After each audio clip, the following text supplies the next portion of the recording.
साथियों, जय हिंद जय भारत। साथियों, आज हम बात करेंगे अमीर लोग दिन प्रतिदिन अमीर कैसे बनते जाते हैं और गरीब लोग दिन प्रतिदिन गरीब ही रहते हैं और गरीबी की तरफ बढ़ते जाते हैं, यानी गरीबी के तले में और दबते जाते हैं, अमीर नहीं बन पाते हैं। जो कि इस ये मालूम है कि गरीब लोग मेहनत ज़्यादा करते हैं, 8 घंटे के बजाय 10 घंटा, 10 घंटे के बजाय 12 घंटा, 12 घंटे के बजाय 14 घंटा, 14 घंटा के बजाय 16 घंटा, 18 घंटा तक मेहनत करते हैं, लेकिन दिन प्रतिदिन वो गरीबी की तरफ ही जाते हैं। लेकिन अमीर लोग 8 घंटा ही काम करते हैं, 10 घंटा काम करते हैं, 12 घंटा, 15 घंटा काम करते हैं, लेकिन फिर भी वो दिन प्रतिदिन अमीर होते जाते हैं। आखिर इसका राज क्या है?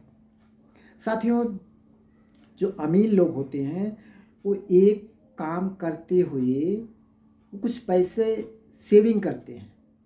जैसे वो कोई नौकरी कर रहे हैं तो मंथली का एक सेविंग करते हैं, अपने खर्चे और बजट के हिसाब से हर महीना सेविंग करते हैं। वो 6 महीना या 1 साल तक सेविंग करते हैं, या 2 साल तक सेविंग करते हैं, 3 साल तक या 5 साल तक सेविंग करते हैं। अब सेविंग करने के बाद क्या करते हैं, ये जो 2 साल या 3 साल 5 साल बाद जो सेविंग का पैसा होता है उसे जब निकालते हैं, फिर उस पैसे को ये कहीं इन्वेस्टमेंट करते हैं। उस पैसे को खर्चा नहीं करते, इन्वेस्ट करते हैं। अब इन्वेस्ट करने के से क्या होगा, अब जहाँ इन्वेस्ट कर रहे हैं वहाँ से कुछ इनकम आने लगा है। अब इनका क्या हो गया, डबल इनकम होने लगा। एक जहाँ आप नौकरी कर रहे हैं या बिजनेस कर रहे हैं वहाँ से इनकम आ रहा है, और जहाँ जो पैसा इनकम इन्वेस्ट किए हैं वहाँ से भी कुछ पैसा इनकम होने लगा है। अब इनका क्या हो गया, 2 इनकम का स्रोत बन गया है। अब क्या होगा, एक जो इनकम इनका हो रहा था वहाँ से पैसा आ रहा है, और दूसरा इनकम जो अभी जहाँ इन्वेस्टमेंट किए यहाँ से आने लगा है। अब इन दोनों पैसे को और भी एक जगह इन्वेस्ट करेंगे। अब क्या होगा, अब तीसरी जगह से भी इनका इनकम का स्रोत बनने लगा है।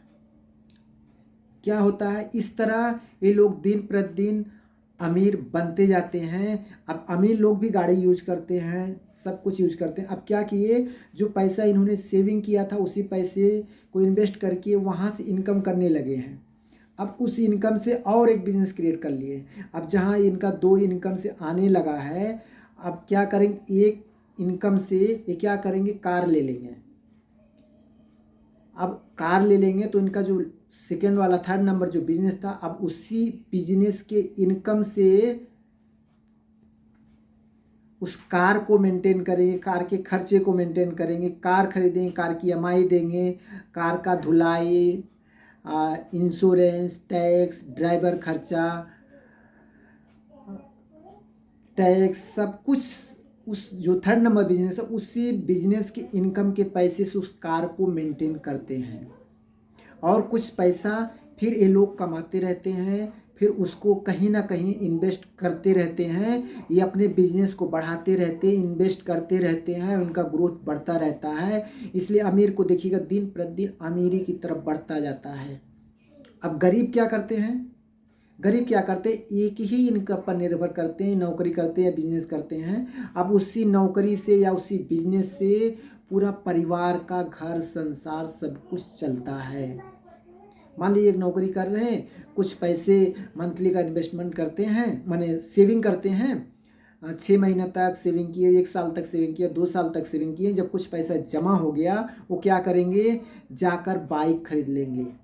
बाइक खरीदे तो सरकार को टैक्स दिए, गाड़ी रजिस्ट्रेशन कराने जाएंगे मोटर व्हीकल्स, वहाँ सरकार को टैक्स देंगे, इंश्योरेंस करवाएंगे वहाँ सरकार को टैक्स देंगे, पॉल्यूशन कर वहाँ टैक्स देंगे, पेट्रोल भराएंगे वहाँ टैक्स देंगे, सर्विस सेंटर में जाएंगे वहाँ सर्विस कराएंगे वहाँ पर भी टैक्स भी देंगे, खर्चा भी होगा।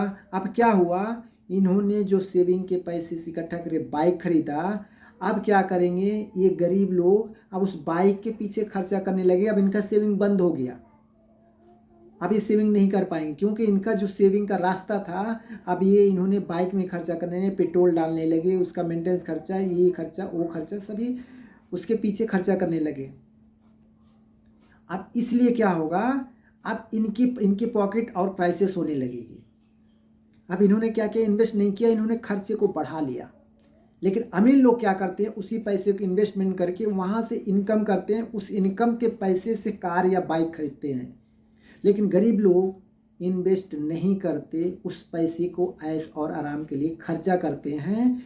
और जो भी चीज़ें आप खरीदते हैं उसके पीछे एक खर्चा होता है। जैसे आप टीवी ले लिए, आप 6 महीना 1 साल कमा करके ये स्मार्ट टीवी लेकर के आ गए। अब स्मार्ट टीवी तो लेकर आ गए, अब टीवी सारा दिन चलेगा, उसका इलेक्ट्रिक बिल आएगा, मान लीजिए 200-300 रुपया मिनिमम। जैसे 500 रुपया हर महीना बिल आता, तब टीवी आ गया तो 700 रुपया 800 रुपया बिल आएगा। अब क्या होगा, 300 रुपया अलग से इलेक्ट्रिक बिल का खर्चा बढ़ गया। अब मिनिमम टीवी का रिचार्ज, मंथली रिचार्ज 300 से 400 500 रुपये तक रिचार्ज करना पड़ेगा, यानी 700-800 रुपया खर्चा हर महीना बढ़ गया। तो क्या हुआ, आप खर्चा और बढ़ा रहे हैं। साधारण लोग, गरीब लोग खर्चे बढ़ा रहे हैं, इन्वेस्टमेंट नहीं कर रहे हैं, इनकम के स्रोत नहीं बढ़ा रहे हैं। अब गरीब लोग क्या करते हैं, अपने इनकम के स्रोत बढ़ाते हैं, इसलिए उनका दिन प्रतिदिन ग्रोथ बढ़ता जाता। और गरीब का क्या होता, दिन प्रतिदिन वो गरीबी की तरफ चले जाते हैं। इसलिए जो भी साधारण लोग हैं, वो जो 2 पैसा कमाते हैं उसी में से सेविंग कीजिए, और उसको सेविंग करने के बाद कहीं ना कहीं इन्वेस्टमेंट कीजिए।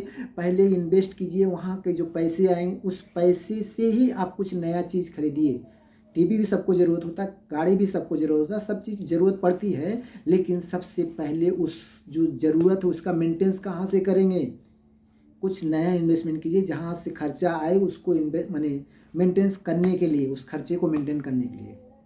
इसलिए जो भी साधारण लोग हैं, गरीब लोग हैं, कहीं ना कहीं इन्वेस्टमेंट करके अपना ग्रोथ जरूर बढ़ाइए। आप भी अमीर बन सकते हैं, बस यहाँ से सोचने की ज़रूरत है, सोचने के साथ साथ करने की भी ज़रूरत है। फिर आपको अगले फिर टॉपिक पर हम बात करेंगे। आगे के लिए इतने, जय हिंद जय भारत।